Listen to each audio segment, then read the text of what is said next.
तो स्टार्ट करते हैं आज की क्लास। बच्चों, आज हम एक बैलेंस शीट का क्वेश्चन करेंगे और कुछ एक आधा क्वेश्चन हम कॉस्ट ऑफ मटेरियल कंज्यूम्ड के पॉइंट ऑफ व्यू से भी करेंगे। तो स्टार्ट करते हैं आज की क्लास। आज हम बच्चों करेंगे क्वेश्चन नंबर 26। क्वेश्चन नंबर 26 में भी हमको बैलेंस शीट प्रिपेयर करनी है। लास्ट टाइम हमने जो बैलेंस शीट बनाई थी, हमने उसमें देखा था कि वो एक्सट्रैक्ट बैलेंस शीट थी, और आज हम जो बनाएंगे वो फुल फ्लैज बनेगी, यानी कि हमारा एसेट्स और लायबिलिटी जो है वो मैच्ड होगा। तो स्टार्ट करते हैं आज का question. Prepare balance sheet of VT limited as at 31 March 2019 from the following information as per schedule 3 part 1 of the companies act 2013, यानी कि बैलेंस शीट का ही ये हमारा स्केड्यूल है। और इसमें हमें क्या क्या चीज़ें गिवन है वो हम एक बार पढ़ लेते हैं। Journal reserve 3000, 8% debentures 3000, surplus profit and loss credit side है 1200 रुपये, बिल्कुल ठीक है। Depreciation of fixed assets 700, fixed assets tangible assets जिसकी कॉस्ट है 9000 रुपये की। अदर करंट लायबिलिटी डायरेक्ट दे रखा हैगा, शेयर कैपिटल डायरेक्ट दे रखा है, अदर करंट एसेट्स डायरेक्ट दे रखा है। तो ठीक है, हमारे पास ये सारे ऑप्शंस अवेलेबल हैं। इसके पॉइंट ऑफ व्यू से हम बैलेंस शीट बनाते हैं। तो स्टार्ट करते हैं आज का क्वेश्चन नंबर 26। हमने पढ़ लिया है, तो सबसे पहले सब बच्चे फॉर्मेट बनाएंगे और ऊपर लिखेंगे पार्ट 1 शेड्यूल 3 कंपनीज एक्ट 2013, नीचे बैलेंस शीट। चलो,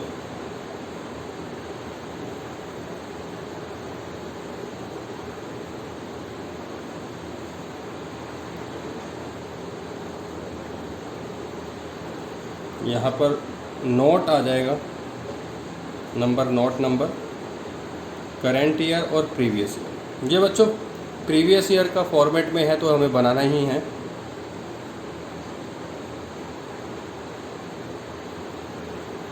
चलो, पर्टिकुलर्स।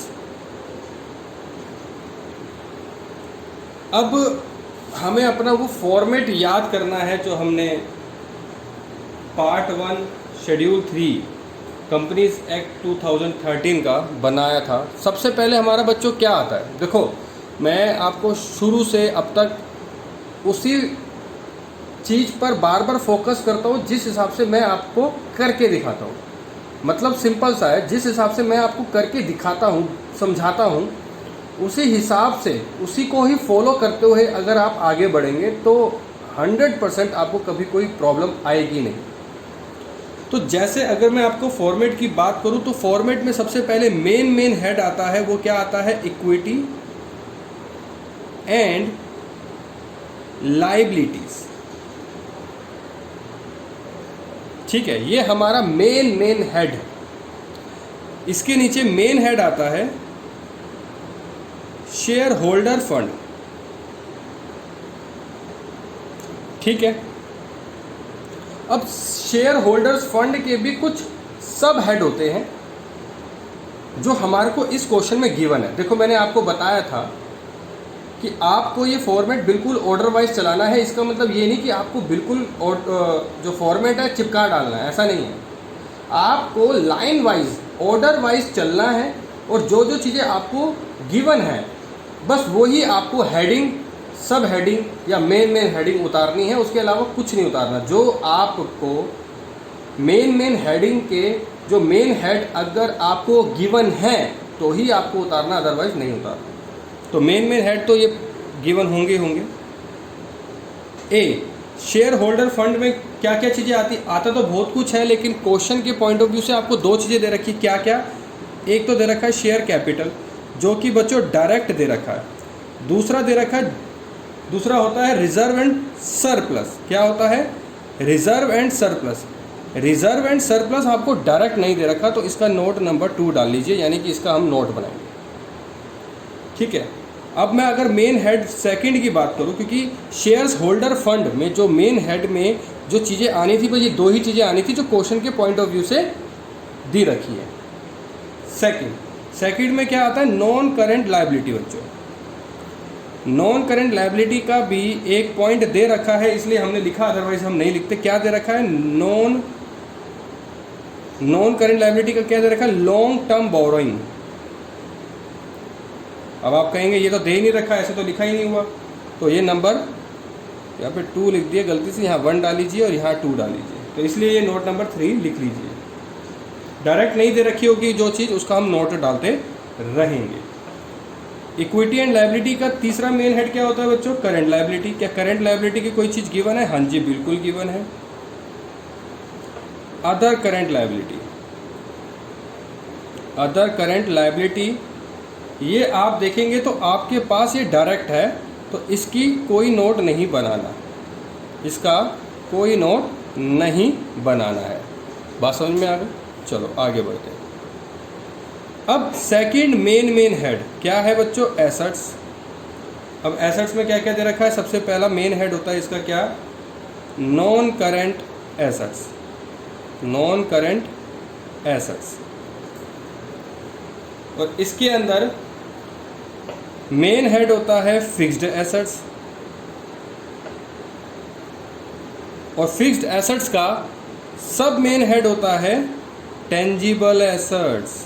क्या गिवन है, बिल्कुल गिवन है जी, लेकिन उसके अंदर एक इंफॉर्मेशन गिवन है, इसलिए मैंने यहां पर नोट नंबर 3 डाल दिया।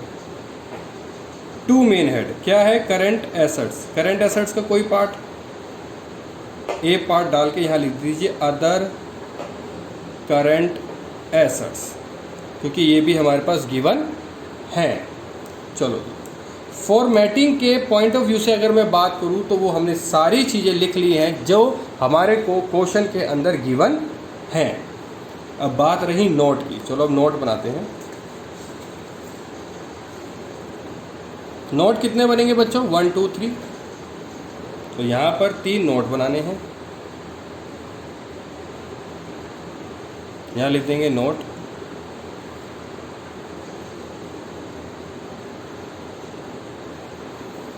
नोट नंबर 1 थोड़ा सा स्पेस देंगे, नोट नंबर 2 थोड़ा सा स्पेस देंगे, नोट नंबर 3। तो 3 नोट बनने हैं, जैसे कि हमने उसमें लिखा ही है। चलो पहला नोट नंबर 1 क्या है, reserve and surplus, reserve and surplus. दूसरा क्या है, दूसरा है non current liability, non current liability. तीसरा क्या है, टेंजिबल एसेट्स। ठीक है, चलो अब स्टार्ट करते हैं क्वेश्चन के पॉइंट ऑफ व्यू से। क्वेश्चन नंबर 26 मैं आपको फिर दिखा देता हूँ। सबसे पहले हमें क्या दे रखा है, जर्नल रिजर्व। अब आप देख रहे हैं जर्नल रिजर्व किसका पार्ट है, तो यहाँ लिख लीजिए journal reserve. Reserve and surplus का ही पार्ट है ना, तो यहाँ लिख लीजिए जर्नल रिजर्व, और यहाँ पर अमाउंट डाल दीजिए, कितना दे रखा है, 3000। दूसरा नंबर 8% डिबेंचर्स। 8% डिबेंचर्स क्या होते हैं बच्चों, ये होते हैं long term borrowing, long term borrowing. ठीक है, तो यहाँ पर दे रखा है 8% डिबेंचर। लॉन्ग टर्म बोरोइंग कितना दे रखा है बच्चों, ये दे रखा है आपको 3000। ठीक है, ये इसका, ये इसका। नेक्स्ट क्या दे रखा है, सरप्लस, और क्रेडिट साइड है। ठीक है जी, क्रेडिट साइड है तो बिल्कुल ठीक है। डेबिट साइड होता तो हम माइनस करते हैं, सरप्लस नहीं होता फिर वो। तो सरप्लस किस में प्लस हो जाता है, रिजर्व एंड सरप्लस में। पहले भी मैंने आपको बता चुका हूँ। तो ये हो गया 1200, यहाँ ऐड होगा। आगे और कुछ दे रखा है, डेप्रीसिएशन। डेप्रीसिएशन अभी माइंड में रखना। इसके अलावा क्या दे रखा, fixed assets. Fixed assets tangible cost है 9000। ठीक है जी, यहाँ पे लिखिए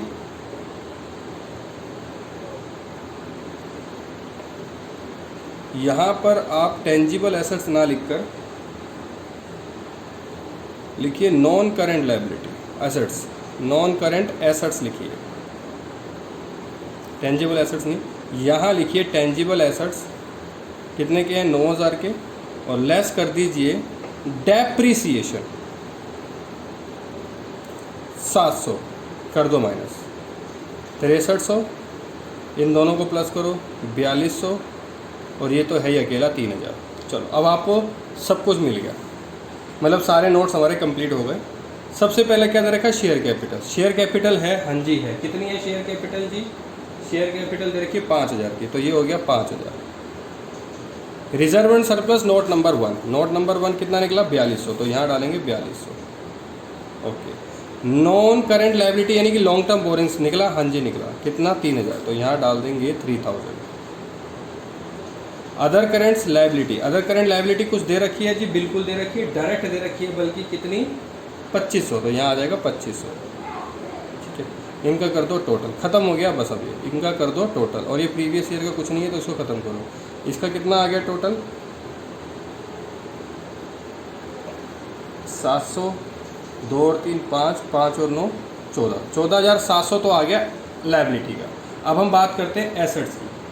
एसेट्स में क्या क्या दे रखा है, सबसे पहले हमारा क्या लिखा था फिक्स्ड एसेट्स, टेंजिबल एसेट्स, यानी कि कितना निकला था नोट नंबर 3 का 6300 नहीं बच्चों 8300, 8300, तो यहाँ आ गया 8300। ठीक है, other current assets, other current assets में क्या दे रखा है कुछ, हाँ जी दे रखा है, बिल्कुल डायरेक्ट दे रखा है 6400। अब इन दोनों को भी प्लस कर लीजिए 700, 8 और 6 14, 14,700, 14,700 इक्वल हो गया, बैलेंस शीट हमारी मैच हो गई, यानी कि हमारा क्वेश्चन बिल्कुल ठीक हो गया। ठीक है बच्चों, तो ये था हमारा क्वेश्चन नंबर 26। चलो अब मैं आपको कुछ क्वेश्चंस और करवाऊंगा कॉस्ट ऑफ मटेरियल कंज्यूम्ड के पॉइंट ऑफ व्यू से। कॉस्ट ऑफ मटेरियल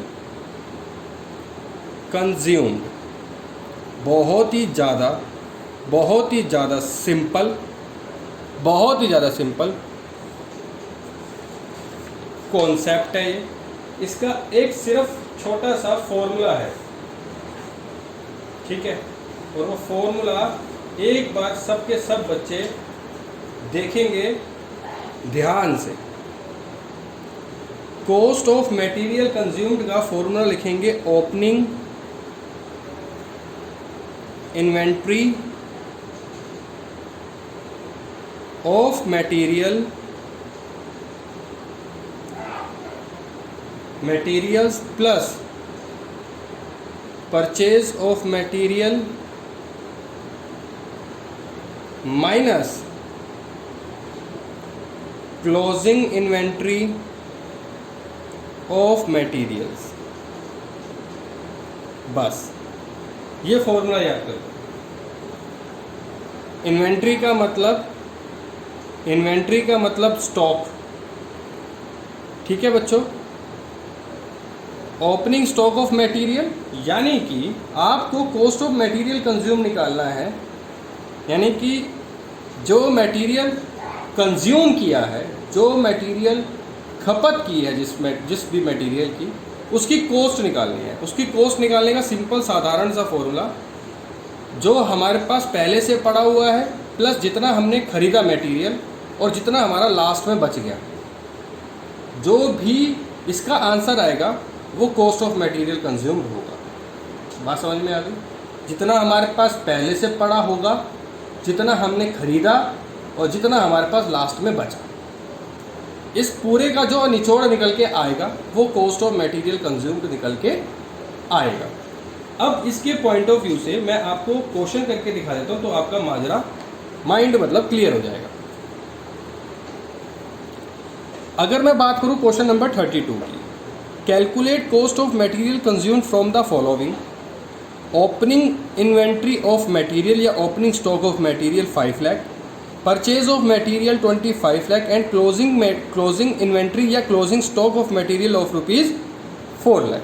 देखो आपके पास ये फॉर्मूला है, मैं लिख रहा हूँ क्वेश्चन नंबर 32।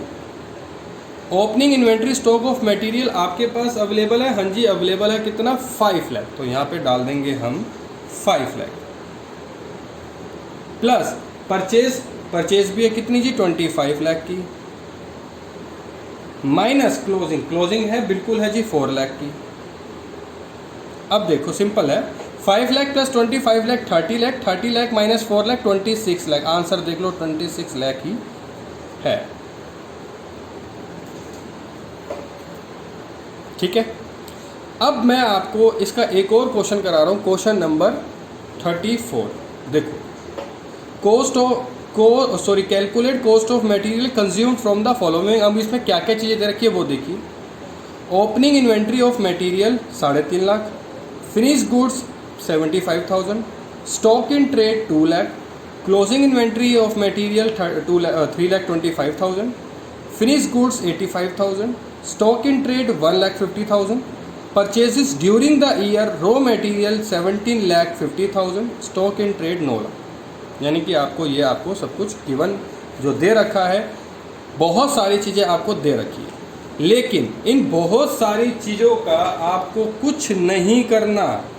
हाँ, ये बहुत खासियत बात है इस फॉर्मूले की। हमने एक बार ये फॉर्मूला अपने माइंड में सेट कर लिया कॉस्ट ऑफ मटेरियल कंज्यूम्ड के लिए, तो हमारे को इस फॉर्मूले से बाहर जाना ही नहीं है। ठीक है जी, तो ये फॉर्मूला लिखिए। पहले मैंने लिखा हुआ था इसलिए मैंने बाद में इसके लिए नहीं लिखा। हाँ, मैं क्वेश्चन नंबर 34 के लिए दोबारा से लिख रहा हूँ, एक बार देख लीजिए।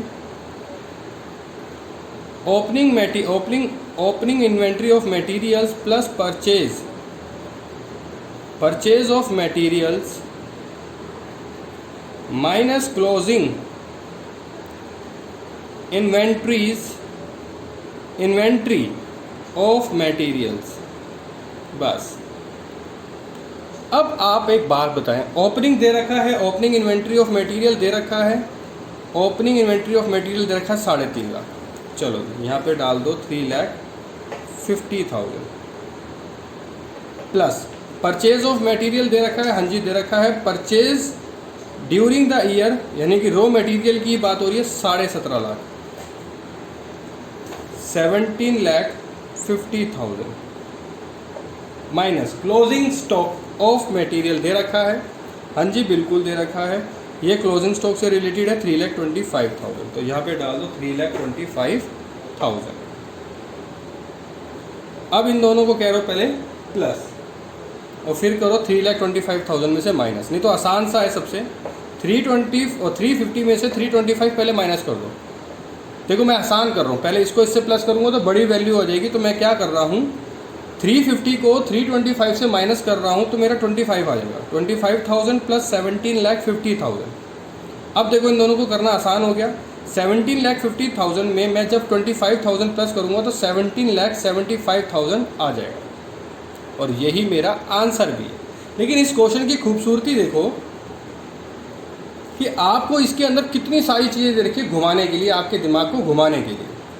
मैंने इसी वजह से जानबूझ के ये क्वेश्चन कराया है ताकि आपका माइंड पजल ना हो किसी भी वजह से। इसके अंदर बहुत सारी चीज़ें दे रखी हैं, फिनिश गुड्स दे रखा है, स्टॉक इन ट्रेड दे रखा है, उसी तरीके से क्लोजिंग का भी फिनिश गुड्स और स्टॉक इन ट्रेड दे रखा है, स्टॉक इन ट्रेड का आपको ड्यूरिंग द ईयर का भी दे रखा है। लेकिन आपको इन सब चीज़ों को कुछ भी नहीं करना, क्योंकि आपको सिर्फ और सिर्फ किसके ऊपर ध्यान देना है, सिर्फ और सिर्फ फॉर्मूले के ऊपर ध्यान देना है। बस इस फॉर्मूले से बाहर कुछ भी नहीं डालना, चाहे आपको इसके अलावा कुछ भी दे रखा हो, रिलेशन में इसी का ही होना चाहिए। बात समझ में आ गई? तो ये था हमारा कॉस्ट ऑफ मटेरियल कंज्यूम्ड के ये 2 क्वेश्चन। बाकी जो एक ये बचा ये आपको खुद से करना है। बाकी के मैंने आज 26 आपको करा दिया, 27, 28, यानी कि अब जो जितने भी बैलेंस शीट से रिलेटेड जितने भी क्वेश्चंस बचे हैं सारे आपके होमवर्क में हैं। ठीक है बच्चों, ये सुन लो। और अगर मैं बात करूँ क्वेश्चन नंबर 35 से 40 तक की, तो ये बहुत ही ज़्यादा इजी है। इसके अंदर आपको कुछ भी नहीं करना, सिर्फ आपको बोला गया है from the following information calculate change in inventory of finish goods, यानी कि ओपनिंग से लेकर क्लोजिंग तक में इन्वेंट्री ऑफ फिनिश गुड्स में क्या बदलाव आया, सिर्फ यही बताना है। तो सिंपल सी बात है, जो आपको ओपनिंग दे रखा होगा उसमें से क्लोजिंग फिनिश गुड्स माइनस कर दो। Opening finished good minus closing finish goods आपका आंसर निकल जाएगा। 2 लाख में से 175 माइनस कर देंगे तो 25 आ जाएगा। उसी तरीके से क्वेश्चन नंबर 36 में भी ऐसे ही निकालना है, calculate the inventory of finish goods निकालना है। तो ओपनिंग इन्वेंट्री दे रखा है आपको 2,50,000 और क्लोजिंग दे रखा है 2 लाख, दोनों को माइनस कर दो तो 50,000 निकल जाएगा। तो यानी कि अगर मैं बात करूँ इस वाले टॉपिक की तो ये भी आपका टॉपिक फिनिश है। ठीक है बच्चों, तो इस तरीके के जो जितने भी क्वेश्चन है ये सारे आपको करने हैं। ठीक है बच्चों, बाकी अगर मैं आपसे बात कहूँ इस पूरे होल चैप्टर के पॉइंट ऑफ व्यू से, तो हमारा ये चैप्टर भी एक तरीके से देखा जाए तो वाइंड अप हो चुका है पूरे तरीके से, क्योंकि और जो क्वेश्चंस आपके पास आपको दिख रहे हैं ये हम कर भी चुके हैं और आपको इन सब चीज़ों के बारे में पता भी है।